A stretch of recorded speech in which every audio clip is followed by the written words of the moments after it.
Hey, what's up, all you rental property people? This is Dustin Heiner with the Master of Passive Income podcast, and today I got a treat for you. I have an investor who has been investing for a very long time in rental properties, and his name is Sam Montgomery today. And we're going to be talking all about how he went from working a job at UPS to quitting his job to starting a business running and selling birds, as well as investing in real estate rental properties. And now he has so many properties that he is actually moving his family from California to Idaho. They've been dreaming and hoping to move for a very long time. Now he's quitting everything, moving all over to Idaho, and they are super, super excited.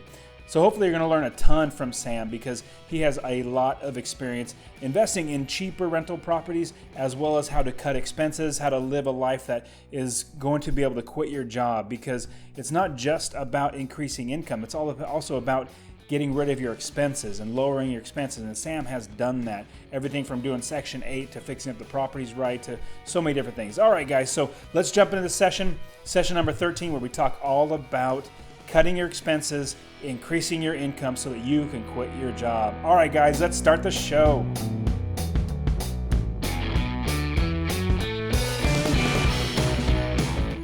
Welcome to the Master Passive Income Podcast, where we talk about investing in real estate rental properties with a special focus on making enough money so you can quit your job and live the dream life. And now, here's your host, Dustin Heiner. All right, everybody. So I'm here with Sam Montgomery. He's a good investor and a good friend of mine. So Sam, thanks for being on the show today. Thanks for having me, Dusty. I appreciate it. So Sam, tell me a little bit about yourself, about your history. You know, how you had a job before you started investing and what you're doing now. Tell us a little about yourself. Well, I am married to the same wonderful lady for the last 5 years. Got 2 kids. And I've been investing now for, maybe 12 years. And Dusty and I, we've been friends, how long, Dusty? 10? Probably 10 years. 10 years, yeah. I bought 2 properties before I met Dusty, and I made a lot of mistakes. They are in Houston, Texas, and I definitely recommend not buying any properties in Houston, Texas, unless you really know what you're doing, which I did not know what I was doing. Let's see. Right now I'm self-employed. I've been self-employed probably for the last 20 years. I have the world's strangest job. I buy and sell parakeets, so I'm on the road quite a bit. I go to LA once a week, sell birds, and come back. So I've got it pretty easy. I've got a sweet gig, and the reason I started doing rental properties was to just kind of stabilize the income from the business. So that's awesome. Yeah. So you used to work at UPS. I was going to say, Correct. So right now we're recording outside because it's such a beautiful day. So if you hear birds chirping or whatever, it's because we're in California. It's like 75 degrees outside right now. It's just beautiful. But anyway, so you used to work at UPS, and then I remember you telling me the story of you just saying, "I'm done. I just can't work here anymore." So tell us a little bit about that. Well, I had worked at UPS for 8 years. So we unload trucks, we load trucks, we sort packages, and I absolutely loved it. I loved the guys I worked with. I love the fact that it was hard work and it kind of weeded out your employees that wouldn't be any good. And then I went full time, and they started asking me to work 14 hours a day, and I just thought, dude, you're crazy. There's no way. Life's too short. And at the same time, I was also running my bird business on the side, and I was probably making as much there as I was on my job, so it was pretty easy for me to quit. So after being full-time for probably 8 months, I was at 7-Eleven one day, and I just thought, dude, I don't know what tomorrow's going to bring, but I'm not going to be inside the truck. So I quit then. So yeah, that's what happened. And you just up and quit, right? It was like... Yeah, I didn't give him a 2 weeks notice or anything. Yeah. I talked to my manager in the truck that evening, and we talked for a good hour, and he knew I was going to quit. He's all, "Sam, I can see it in your eyes you're going to quit." And so then I called in sick for a couple of days. Then I just wrote up a letter of resignation, and I did everything wrong. I should have went in. I should have given him a 2 weeks notice, but I taped that letter of resignation onto my manager's computer at work, and I left. And then that turned into a big thing that I had filled out like when you're not home. Yeah. The little slip of paper that the UPS driver will put on your door. Oh yeah. It was, in other words, my whole big letter through the rumor mill had turned into that little. Oh, Sam yes. did what? He just put a sticker on your computer saying I quit. Saying I quit. One of the package we're going to deliver tomorrow slips, so they were not too happy with me. So that's when I quit my job. So I had a ton of vacation time to get rid of. And so in December, I knew I was going to quit my job, but I had to spend my vacation time. So I took like 3 weeks off. I got to spend it. So I took 3 weeks off in anticipation of going back and working for 2 weeks, get an extra paycheck in there, give my 2 weeks notice and all that sort of stuff. Yeah. And my boss already knew like maybe a month prior that I was planning on quitting. So he already knew the scenario. And so he knew that I was planning on coming back for 2 weeks and maybe working 2 weeks. I get back, I work the first day after being off for 3 weeks, knowing I'm done. I sit in my desk for literally 2 minutes. I'm like, what am I doing here? Yeah. This is so horrible. Like the job was great. Don't get me wrong. I really enjoy the job. The people I work with were nice. But I'm like, I have so many other things I could be doing right now with my life that why am I working here? So I go to my boss. Hey, boss, I'm done. Right. I'll finish out today. Yeah. But because of just time clock and everything like that. But I'm done. And he's all, I get it. It's I got to the point where I was like, you know what? I'll hire somebody. At the end of the day, I'm making $1,200 a week here, which is a lot. It's a lot now. Yeah. And I'm like, I'll give somebody $1,200 a week as long as I don't have to come back. I'm just sick of it, man. It was just. So tell us about that start investing in Houston and maybe a little bit about why it went wrong or what you could have done better. But then we can transition into what you're doing now with other areas. Well, I was running my own business and, I don't know if it's not just my business. I think it's just business in general. It's kind of feast or famine. So the whole reason I wanted to buy rental properties, whether it be in Houston or somewhere else, was just to stabilize my my monthly income to where it wasn't so much of a hustle or I have to do this to with selling the birds, like you're saying. Right. To keep a roof over our heads. So I don't know why I picked Houston. I think just logically, I was like, okay, it feels kind of like LA. Maybe the property values will go up. They're cheaper because it's not California. So we got in a plane. Well, I take that back. No, the first target we had was I got a hold of a guy in San Diego. And his whole angle was renting out houses to college kids. So they would buy a house near the University of San Diego, whatever that's called. And they'd put 10 college kids in there. And, the house is $600,000, I think. And at the end of the day, after you paid your mortgage and all that good stuff, you could pocket $1,000 a month. So I almost did that, but I got scared at that huge note. I forget what the note was, $2,000 or $3,000 a month. What happens if these kids don't pay?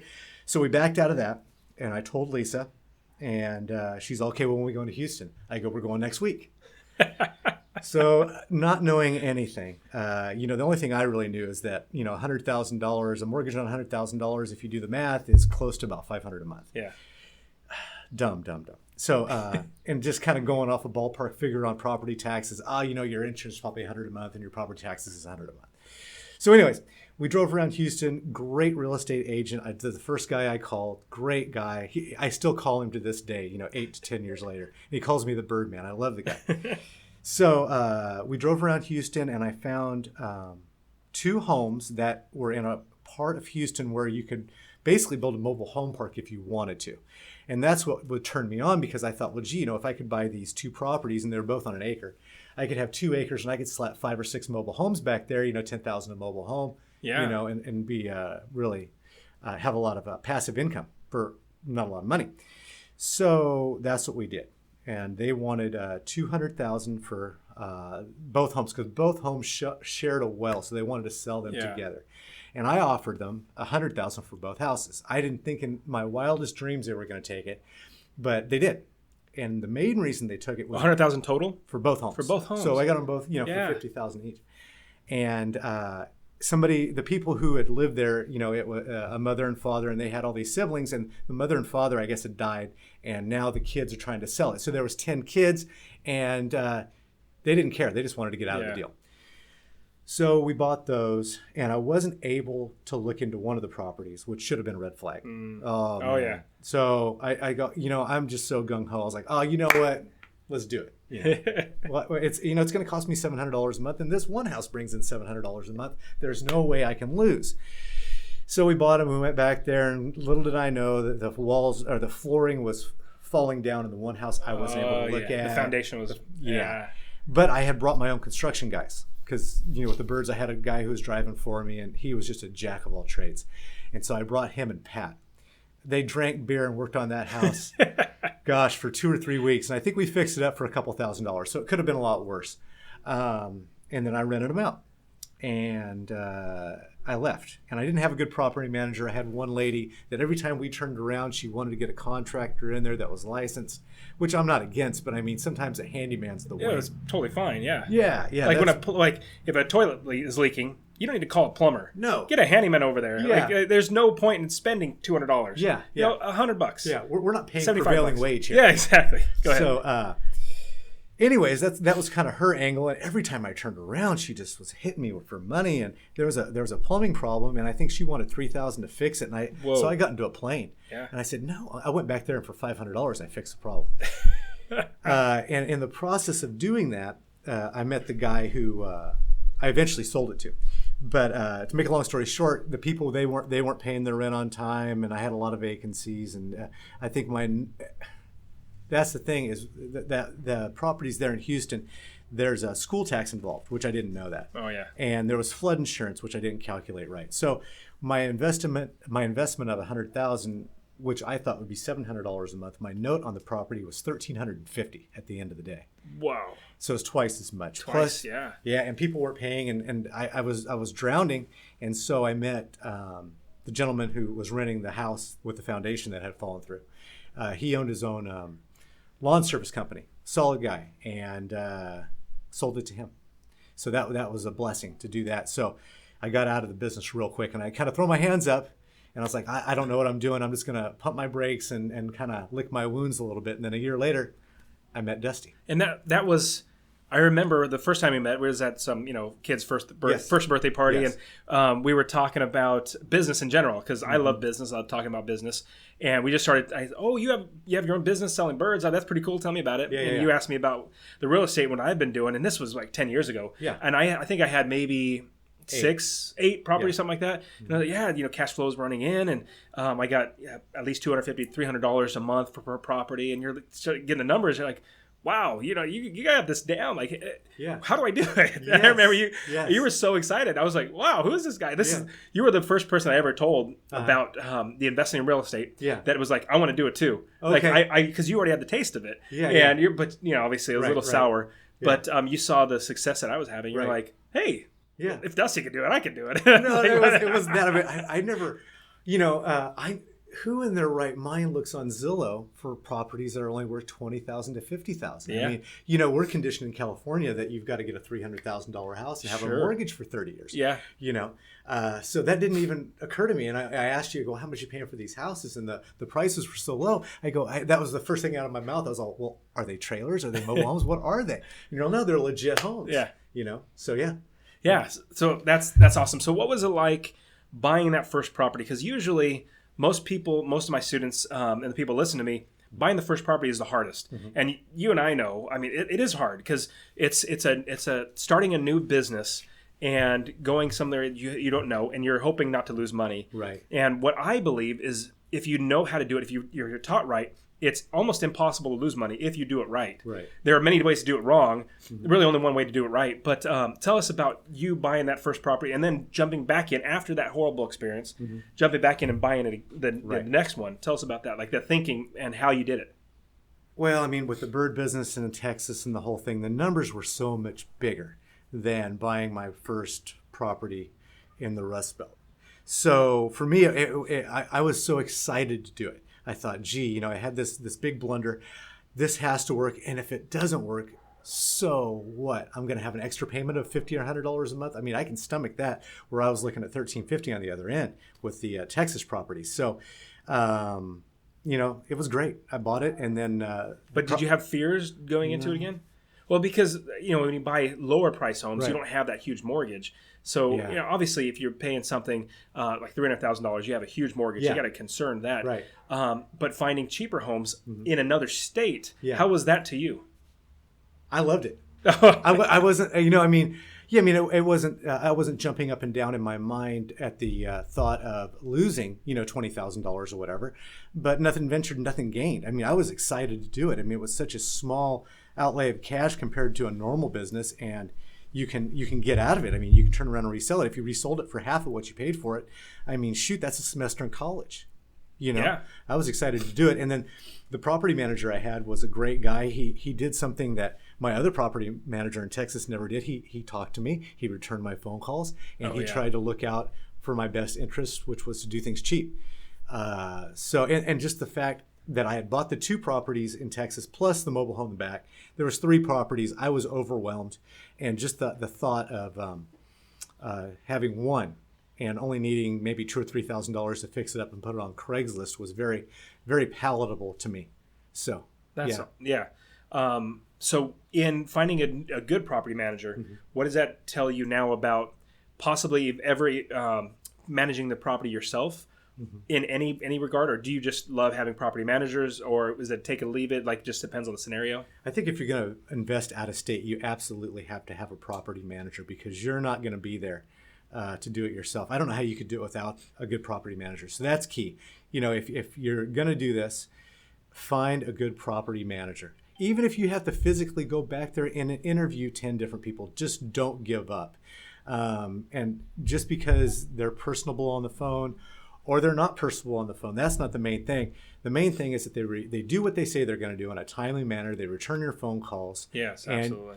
And you're doing one house. So if he decides not to pay you rent 1 month because he's a crook, well, it's one house.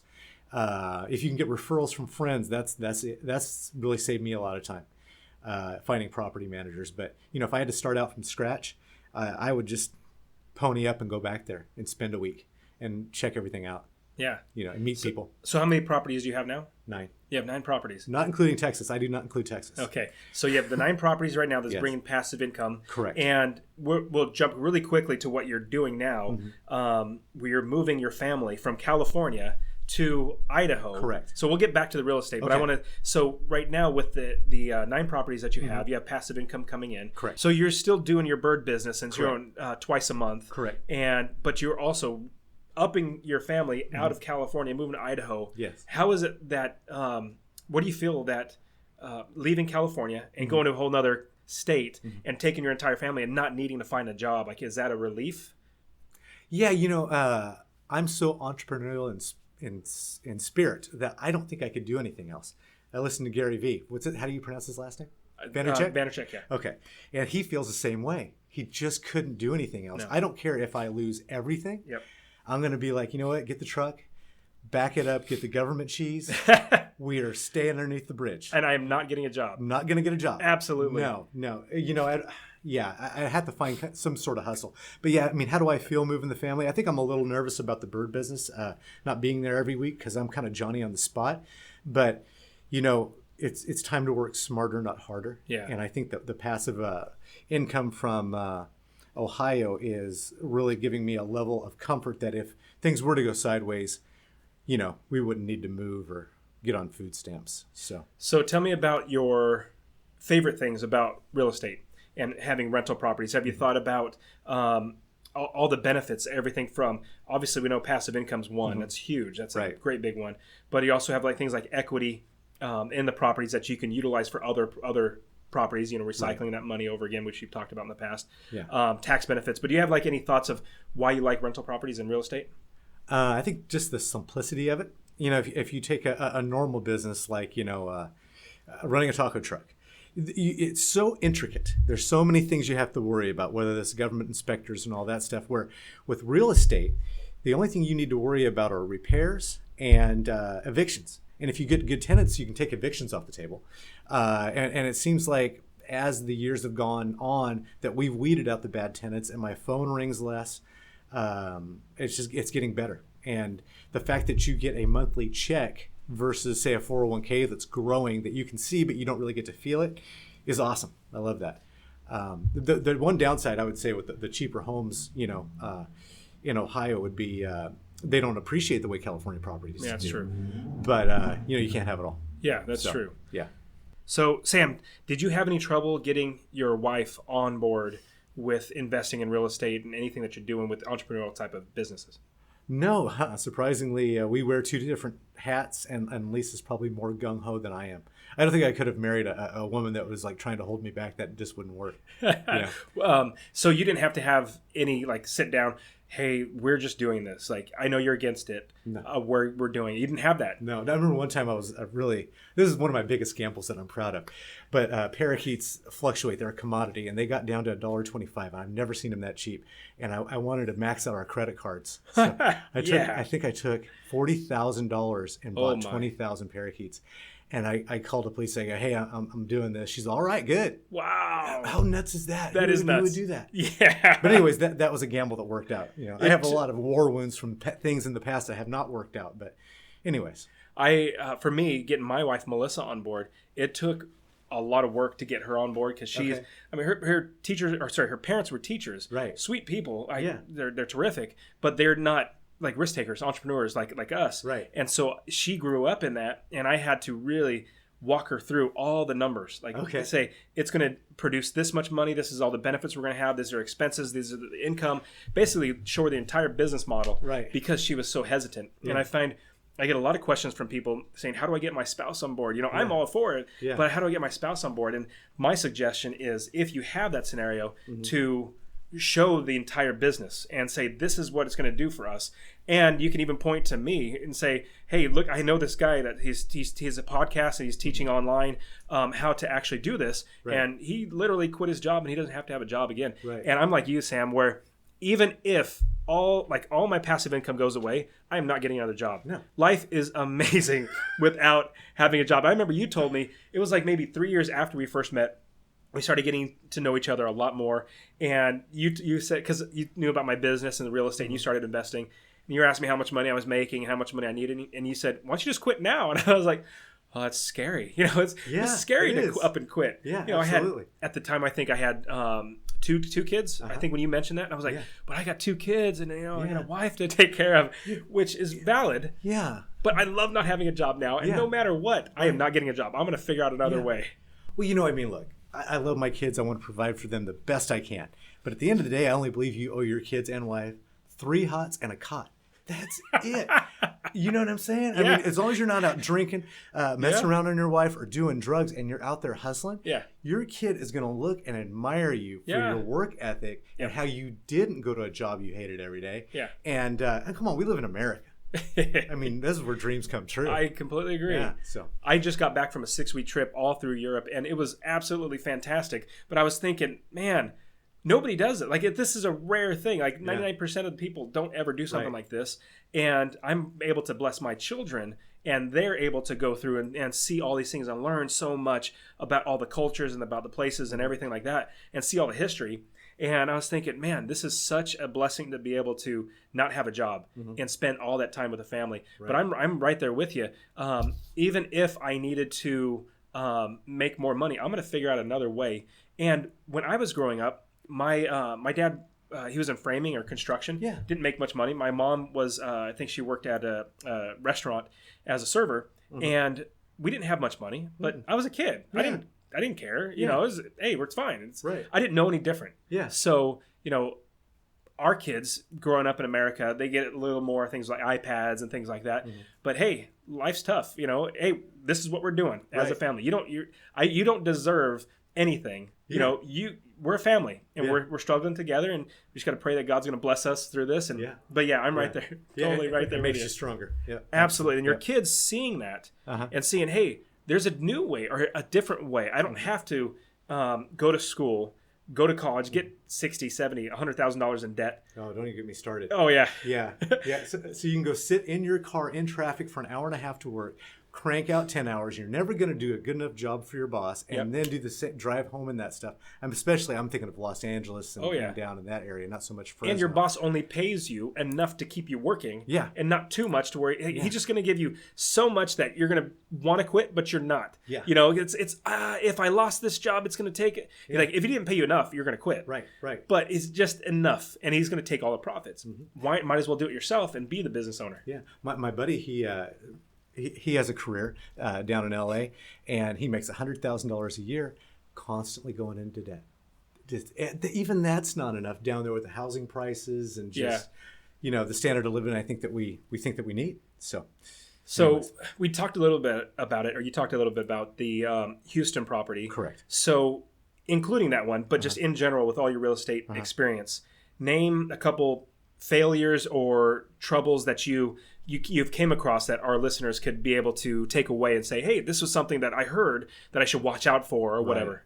I think the school taxes in Houston or anywhere else, it's crazy. They just they keep raising it every year. It's just insane. So unexpected property taxes or school taxes or flood insurance, look around the corner, talk to a lot of people, and don't make the same mistake I did by buying 3 properties right off the bat. If I were going to go into a new area, I would just buy 1 property and try it out. Keep it for 6 months, and that way you can work out all the unforeseen problems before you're too deep in. And then as far as the other properties in Ohio, I think the thing that surprised me was the water bill. You'll have an amen moment here. Basically, the way it works over there is when your tenant gets his water bill, that's also attached to the trash. Yeah. Right. Anyways, so whenever he gets that bill, he doesn't need to pay the bill in full. He can only pay $50 on his $100 bill, and then just have a balance that's constantly growing. So I know my property manager now keeps track of everybody's water bill. And once it gets up to about $500 that they're letting hang out there, we shut the water off and make them pay it in full.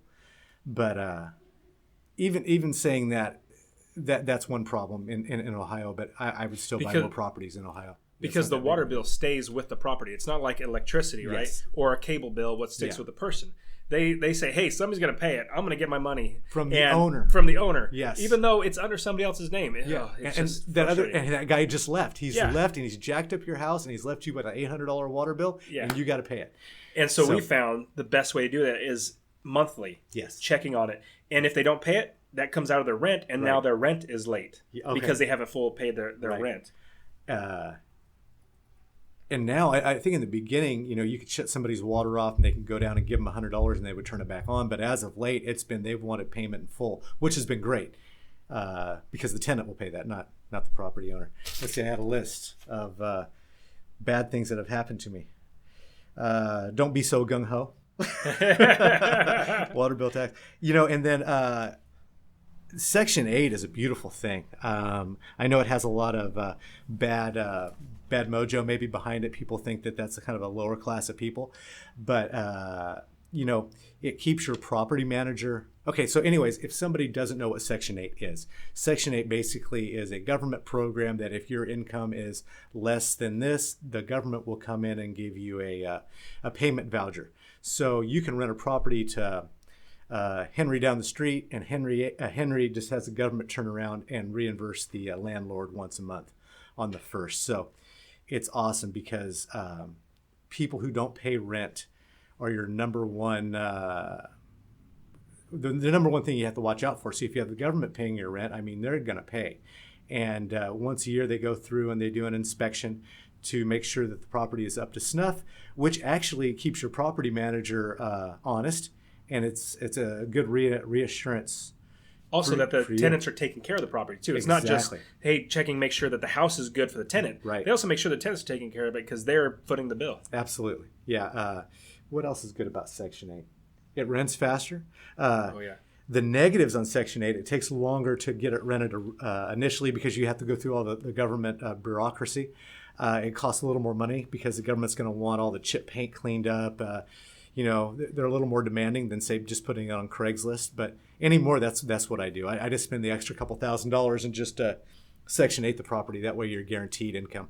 And it's done a world of it's made a world of difference. It's made your income steady. Yes. Every single month. Every single month, yeah. And I only have about half of my property Section 8, and it's really stabilized things. That's a great tip. Yeah. And I know before I got in, I thought Section 8, no, I don't want to do that. That's bad. Welfare. I've heard bad welfare. And, yeah. But hey, people got to live. And government has the ability, or they have programs written up so that people can utilize this. And hey, somebody's going to take advantage of it or be blessed by it. So might as well try it. And I would say just try it. If you're having trouble finding renters that are constant, try it. So that's a great tip. Yeah. So Sam, tell me about if you were to go back your pre-investing self, Right. and give not like we talked about the negatives or failures, but any tips that you think that your first self before you bought your property, what would you suggest, or how would you give any tips?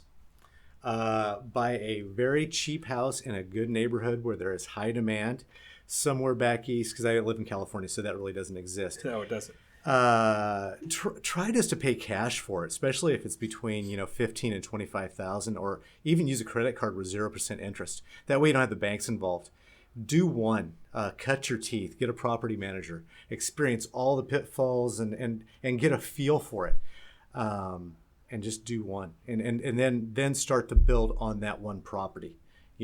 I just, I think I mentioned this to you before, that if I weren't married and I was 18, I would just get some construction job and live on top of ramen and just throw all my income towards that major goal. Because once you get 3 or 4 houses, 9 houses, it's going to start to snowball.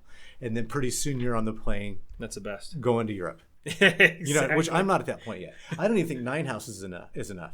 I think once you get to 15 to 17, using my numbers, that's when I'm going to Europe. So there you go.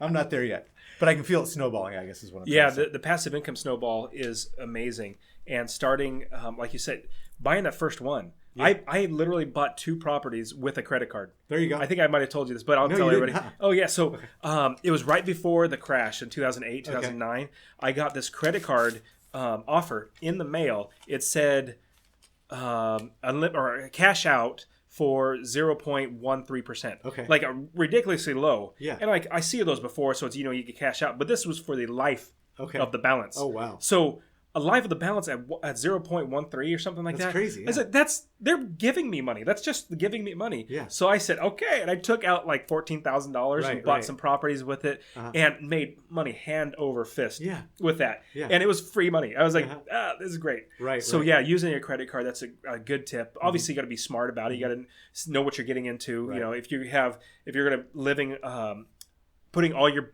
eggs in one basket with a credit card, it could come back to bite you. You just have to do it right. Right. And gosh, it escaped me. I was going to say, don't be afraid to evict people. Oh yeah. Especially when they first start renting your property. If you have a woman or a man that has lived in your property for 2 or 3 years, they have paid their rent on time, you can give them some slack, maybe a week or 2. If their social security check got mailed to the wrong house, okay, they're pretty legit. But if you have somebody move in the first month, they're 5 days late. The second month is 15 days late. That's their pattern. That's their story. They are a day late and $1 short, and you need to break up with those people, because right around the corner is the best tenant you've never met yet. Yeah. And that's been the secret to our success. It's not throwing our hands up and giving up. Because I've had, when we were going through this, and we'd have four houses and 3 evictions going. And, in the back of your mind, you're thinking, this is why you don't buy houses in the slums. Yeah. This is why you don't do it. You can't listen to that negative stuff. Just keep plugging along, and pretty soon you'll get a good tenant. So do you do background checks?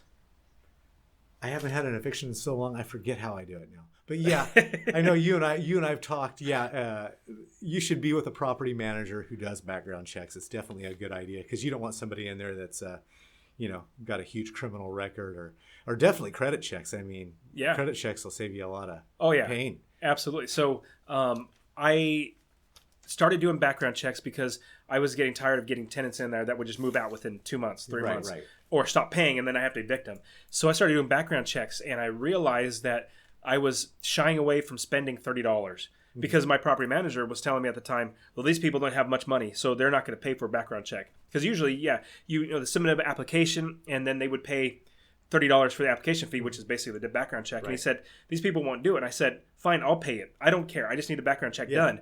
And I figured a $30 background check is going to save me $1,500 to $2,000 on an eviction. So it's like I'm tripping over dollars or hundreds of thousands of dollars to pick up pennies. $30. Exactly. So there was one lady that looked great on the application. So I said, okay, she looks good, but let's run a quick background check.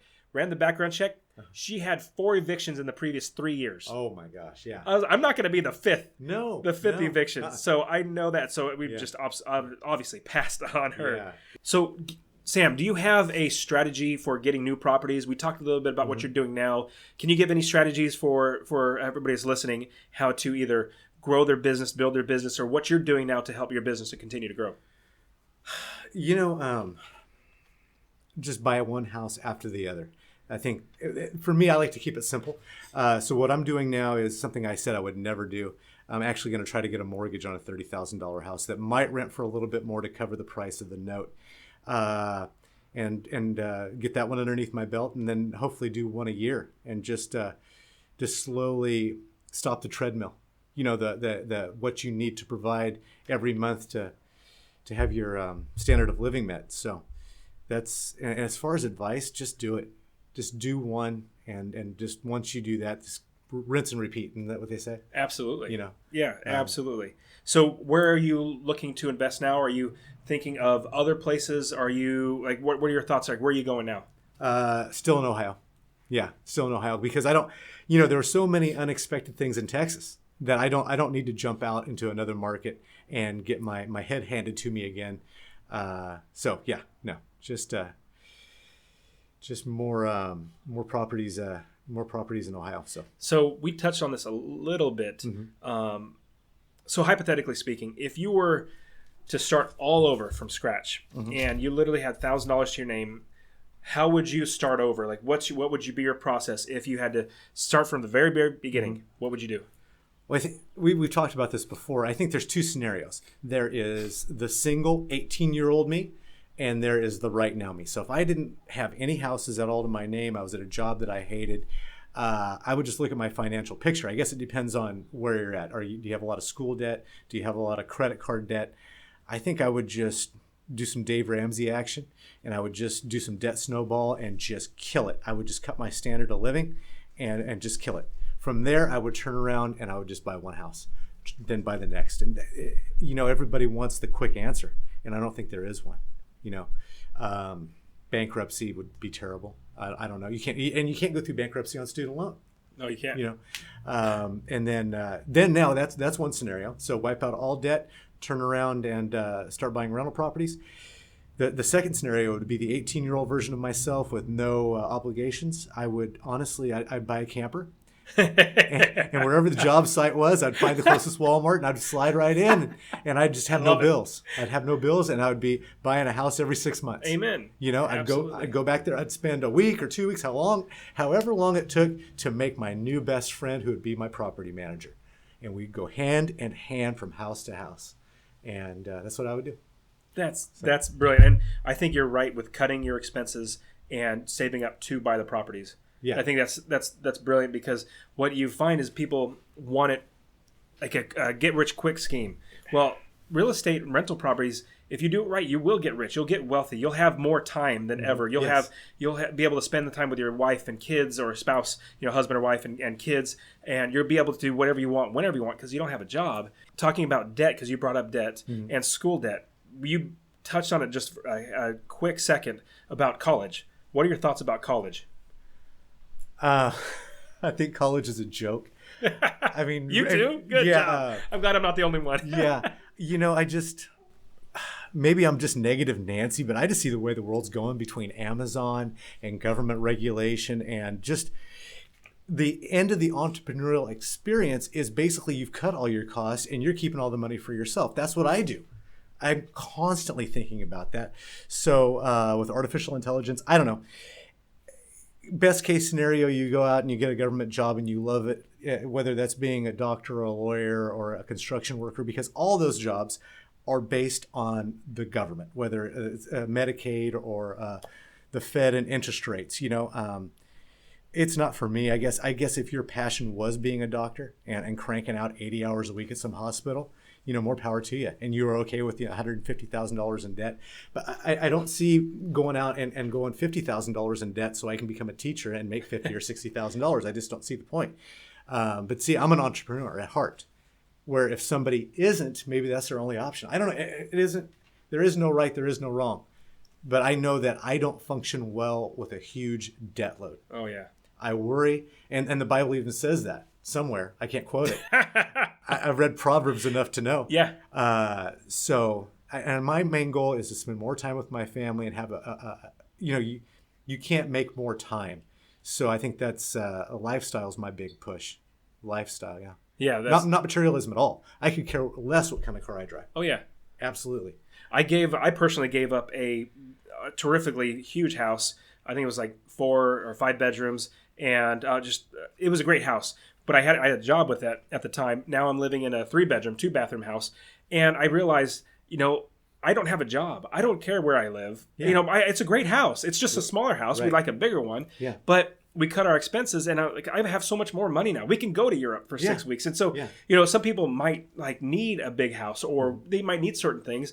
I don't. That's great that they need those. Some people might need a really nice car, but that's the beauty about real estate and the passive income. You can do with your money whatever you want. Right. You're not shackled by, hey, I can only work a certain amount of hours, and that's how much I get paid. Right. No, with passive income, the less you work, the more money you make is really what it comes down to. That you have to feed, and it has to get bigger, and that usually means cutting your standard of living to do it. You got to get down and just get by on nothing to get things going, unless you just had a whole lot of money just handed to you.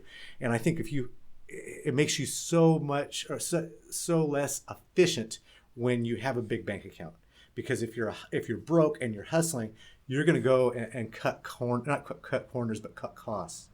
And do a better job with less. And that's I'm glad you touched on that, because that's a key. Because when you start getting enough passive income where it's not as big of a concern about how much money is going in and out, because you have plenty of money coming in, that's one edge you don't want to lose. You don't want to lose, right. Like I'm counting all the numbers, or I'm making sure that all the expenses are, and basically not resting on your laurels, saying, hey, I'm fat and happy, everything's going to take care of itself. I'll just buy another property and not worry too much. And no, you need to always have the perspective that each house you want to make as much money as you can, account for every expense that you can and every income that you can, and make sure that all the expenses, like go through your statements you get every single month. Like I have 30 plus properties, and I go through all the statements. It'd be easy for me to just say, hey, thousands of dollars came in this month, I don't need to look at it. Yeah. No, I still look at it. I still question, hey, what's the $30 charge here? Yeah. Or hey, I know a tenant was supposed to reimburse us for the pest inspection, or pest abatement. It was like they owe us $200. I just noticed this last month. Right. I said, hey, she hasn't been charged, or she hasn't paid it back. What's going on with that? So you don't want to rest because you have enough money coming in. You always have that drive saying, hey, it could all be taken away at some time. Something could happen. Yeah. You always want to have that drive. You also want to be sharp. You want to be sharp because you want to make sure that you're building your business well, and that you're not getting lazy and lackadaisical, because this is the money your family depends on. And the more lazy you get, the more lazy you will continue to get. So just continue to be sharp. Right, for sure. And another thing that just popped in my brain: don't be afraid to lowball people on their properties. And if you get a property manager who turns their nose up at a 30% or a half offer on a property, you need to move on. Yeah. Because they're focused on their commission. You mean, you said property manager, so realtor. Realtor. Yeah. Yeah. Oh, I just can't stand it. Yeah. Like the house we're in right now. Yeah. They're looking to sell it. Nobody's been through this house. It's in California. It's probably a $400,000 house. The guy's put it on the market, and he doesn't want to pay his mortgage payment, which is probably $2,200 a month. So, he put it on the market maybe 6 weeks ago. We had 3 people look at it. Nobody's been in the last month to even look at it. No. Could you imagine what that would do to you subconsciously? He's got this big note he's got to pay without me living here anymore. And I'm just thinking, he's right for a lowball offer. Oh, absolutely. You don't know what people are up against. Yeah. And then you can do your research too. There's plenty of websites out there that you can, any property you're looking to buy, just do some research and find out what they owe on it. Yeah. And then offer them $1,000 more than what they owe on it. That way you're not cutting them so deep that they can't pay it off so you can get it. So that's a great point. Yeah. That's a great tip, because I remember you brought that to me. You said, hey, I found this website. It actually shows how much people owe on the properties. I'm like, that's awesome. Yeah, it's called Property Radar. You can roll up, so it's a map. Or in other words, it's an app on your phone, and you can just pull up to a house and hit the button, and it will tell you, a map will pull up, and it will tell you who owns it and how much they owe on it and when they bought it. Now, I think that's only available in California, a couple other states, but I'm sure if you did some... You probably find a company that does that in other states too. Yeah, but I love that. So I actually put in offers back when in 2010, when the market was really, really bad, and there was bunch of banks owned properties. Yeah. I didn't care about banks' feelings at all. Yeah, like yeah. it wasn't a thought in my mind. Yeah. So let's say, okay, they're asking 20 grand, offer them 6,500. Yeah.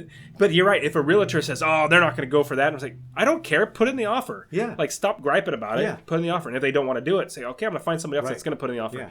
Yeah. And Sam, I remember when you first got into it, and after that, we started talking about your new adventure into buying other properties in Ohio. Correct. You were in Texas first, now you're in Ohio.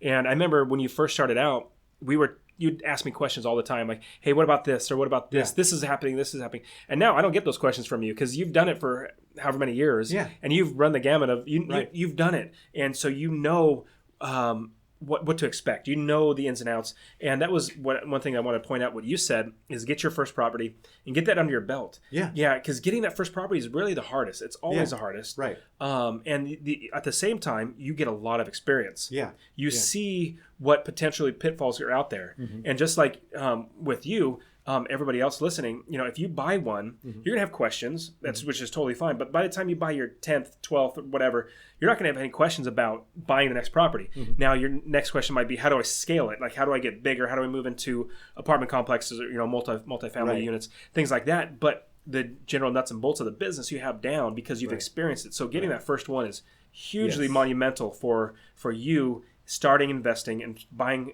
first property. Right. You have to do it. Yeah.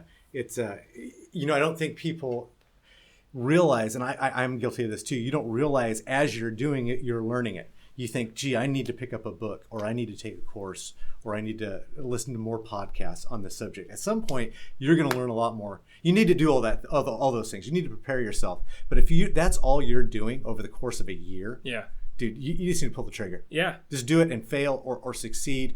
Get as prepared as you can. You're only gonna fail is if you bite off more than you can chew, or you give up. Yeah. That's it. Or you buy in the wrong neighborhood. Yeah. And even then, you might want to speak to this. You can do a lease with the option to buy, and take all the pressure off yourself, and at least pay for the note payment on the mortgage payment. There's always options. There's always a problem that you can solve. You can always solve the problem. So one of the areas I invest, I had the problem that the property was hard to stay rented. I could get a tenant in there, but for some reason the neighborhood was starting to. So when I first bought it 10 years ago, it was a good area. Yeah. Then over time, it slowly became a not so good area. Now it's a bad area, Right. and so people would want to move out. And so because they're renting, they could rent someplace else. What I decided to do was take the property and do a rent to own, lease option, and basically it really solved many problems. So it was like you were saying, if you give up, that's when you're going to lose money. If I would just gave up, I would have lost money. Right. But now I'm making money hand over fist, Yeah. and it's a rent to own. So after 10 years, they will get the property, which is great for them. Right. They have bought into it. They pay all the expenses. They fix up the properties. They take care of it. I'm just basically the bank. Right. And so when that one's done, I'll just buy another one. Okay, I kind of want to unpack that a little bit. Now I guess I'm interviewing you because this is something that nobody sat me down and explained to me. So what a lease with an option to buy basically is just a lease with an option to buy in 10 years for $0. Correct. Okay, so There's two contracts. So the lease is one. Correct. You don't tie them together. Right. The lease is one. Okay. And the contract to purchase property only kicks in once that lease is fulfilled. Right. The full 10 years. All the payments are made and all that. And then Dusty's not allowing the tenant to pay his own property taxes or insurance. Dusty is taking that money off the payment and making sure those payments are made to the right people. That way that Joe Schmo, can't skip out on that. Yeah. Right. Yeah. Last thing I want is the property that I own to go in arrears in taxes. And the government come and saying, hey, we're taking the property because the taxes aren't paid. I'm like, Right. What? This guy was supposed to pay it. No. I'm still the owner. Yeah. And so making sure those get paid is something I do. Now, you could work it out to where you get that money once a year from the tenant. You could absolutely do that. Well, cool. Hey, Sam, thank you very much for being a part of this interview. And I'm super excited to see how well you're doing and that you're moving your family to Idaho and you're really doing what you want to do. Like, you're not controlled by a job. You're not controlled by anybody. You're just saying, hey, this is my life. I'm going to live it the way I want. Yeah. No, thanks for having me on and telling me what you know, Dusty. So I'm not just saying that to plug something. It really does work. So Absolutely. Yeah. And that was Sam Montgomery. He has a wealth of knowledge. It was great to have him on the show. And remember, I have a special gift for you. If you go over to my website, masterpassiveincome.com, go over to sign up for my newsletter. My free newsletter. I give out super awesome free content that is only given out in my newsletter, not in the podcast or the blog articles or anything like that. So go there, get the newsletter so you can become a part of the Master Passive Income community.